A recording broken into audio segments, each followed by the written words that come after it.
یہ تو سائنسدان یا ماہر تعمیرات بتائیں گے کہ کنویں کیسے کھودے جاتے تھے۔ ٹیکنالوجی کے اس دور میں بھی آدمی سوچتا ہے تو پریشان ہو جاتا ہے کہ ہزاروں سال پہلے، اور پھر خاص کر حضرت یوسف علیہ السلام کا کنواں جس میں برادران یوسف نے پیغمبر یوسف علیہ السلام کو گرایا، وہ تو کنواں بہت ہی گہرا ہے۔ تو جناب اللہ کے نبی صلی اللہ علیہ وسلم ہجرت کر کے مدینہ تشریف لے گئے، تو پھر وہاں بیت المقدس کی طرف رخ کر کے نماز پڑھنا شروع کر دی اللہ کے حکم سے۔ 16 یا 17 ماہ بیت المقدس کی طرف آپ صلی اللہ علیہ وسلم نے رخ کر کے نماز پڑھا۔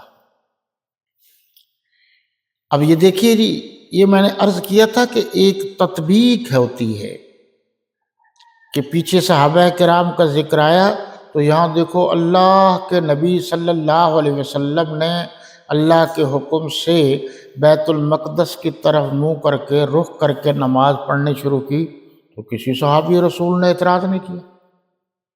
یہ ہوتا ہے ایمان،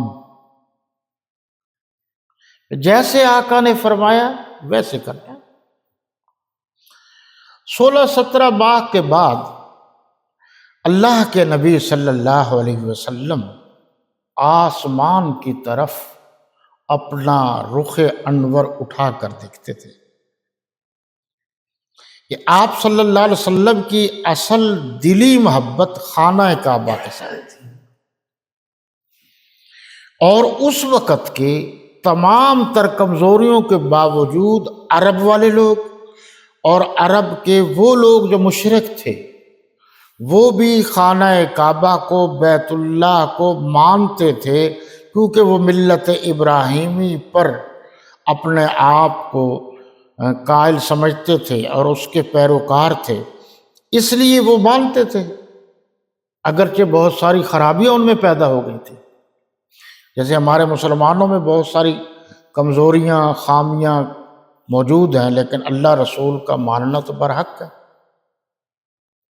یعنی تمام تر کمزوریوں کے باوجود مسلمان نماز میں سمت جہت رخ تو خانہ کعبہ کی طرف کرتے ہیں۔ تو اللہ تبارک و تعالی کو اپنے نبی صلی اللہ علیہ وسلم کے دل کی یہ بات پسند آئی، اور اللہ نے فرمایا میرے نبی، آپ یہ اوپر جو دیکھتے تھے، میں آپ سے ساری کائنات میں سب سے زیادہ محبت کرتا ہوں، تو آپ چاہتے ہیں کہ رخ تبدیل کر دیا جائے۔ تو ایک مسجد ہے جس مسجد کو قبلتین، مسجد قبلتین کہتے ہیں، اب بھی کہتے ہیں، اس مسجد میں نماز ادا کی جا رہی تھی اور عصر کا وقت تھا، رکوع میں حکم ہوا کہ اس طرف رخ کر لیجئے، یعنی خانہ کعبہ کی طرف، بیت اللہ شریف کی طرف۔ اسی وقت اللہ کے نبی صلی اللہ علیہ وسلم نے رخ اسی طرف کیا۔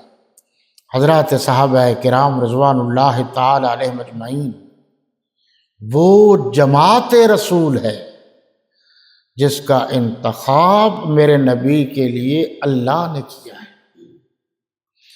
ہے تو میرے نبی کی جماعت، لیکن ان کو چنا اللہ نے ہے۔ کبھی آپ علماء محققین سے یہ بات سنیں گے کہ انبیاء اور رسول کا سلسلہ بھی اللہ کا انتخاب ہوتا ہے، اللہ جسے چاہتا ہے نبی بناتا ہے، یعنی کوئی اپنی مرضی سے عبادت یا ریاضت کر کے نبی نہیں بنتا یا رسول نہیں بنتا، اللہ کی عطا ہے۔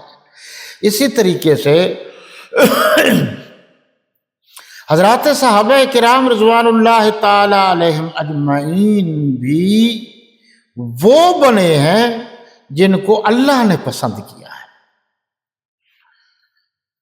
یعنی ویسے تو ابو جہل، ابو لہب رشتہ دار قریب رہتے تھے، دیواروں کے ساتھ دیواریں تھیں، نہیں تھا ان کے نصیب میں، تو یہ نصیبہ وروں کو ملتا ہے۔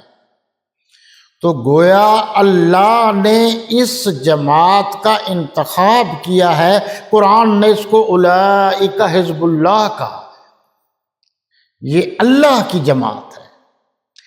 الا ان حزب اللہ هم المفلحون، خبردار، پکی بات ہے کہ اللہ کی جماعت ہی کامیاب ہے۔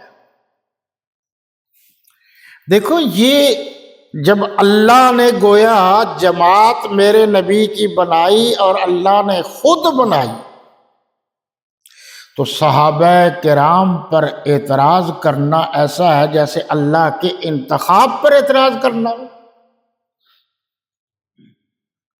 کسی نبی پر اعتراض کرنا اس طرح ہے جس طرح کہ گویا اللہ نے جو بنایا ہے نبی، تو اس نے اللہ کے انتخاب پر، اللہ کے چناؤ پر اعتراض کیا۔ اب قرآن اللہ نے بھیجا ہے، جو شخص قرآن پر شک کرتا ہے گویا وہ اللہ پر شک کرتا ہے۔ اسی طرح صحابہ کرام کی جماعت کا انتخاب بھی اللہ نے کیا ہے۔ جو شخص صحابہ کرام پر اعتراض کرتا ہے وہ اللہ کے معاملات میں گویا مداخلت کرتا ہے، اور مداخلت ہو نہیں سکتی، اور اس قسم کا عقیدہ رکھنا تو خالص شرکی عقیدہ ہے۔ اس سے آگے یہ بتایا گیا کہ ہم نے آپ کو ایک امت وسطیٰ بنایا ہے۔ ایک تو وسطیٰ کا معنی درمیان کا، وسط جسے کہتے ہیں، اردو زبان میں بھی استعمال ہوتا ہے، اور یہاں جو لکھا ہے اس سے مراد ہے افضل، بہتر۔ یعنی جس طرح اللہ کا نبی صلی اللہ علیہ وسلم ساری کائنات میں، سارے نبیوں اور رسولوں میں سب سے اعلیٰ و بالا ہے، اسی طرح میرے نبی کی امت بھی ساری امتوں میں سے سب سے اونچی امت ہے، اعلیٰ امت ہے، عرفہ امت ہے۔ یہ ہے وسطا لتکونوا کا مطلب۔ آگے لفظ شہداء علی الناس، کیا عجیب منظر ہے۔ اشہد ان لا الہ الا اللہ وحدہ لا شریک لہ، میں گواہی دیتا ہوں اس بات کی کہ اللہ کے سوا کوئی معبود نہیں، وہ وحدہ لا شریک ہے،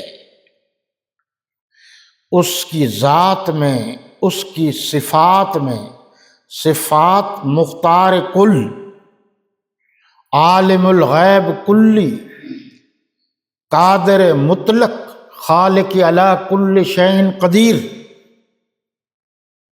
جس کو وہ چاہے جو دے، خالق، مالک، رازق۔ قرآن میں ایک جگہ ہے نا کہ تم ان کو پکارتے ہو، لا یخلقون شیئا وہم یخلقون، یہ پیچھے سے آ رہا ہے، والخیل والبغال والحمیر لترکبوها وزینہ، ہم نے گھوڑوں کو، گدھوں کو، خچروں کو تمہارے لیے بنایا ہے تاکہ تم اس کے اوپر سواری کرو، اچھے لگو اور اپنے معاملات دنیا کے کام کرو۔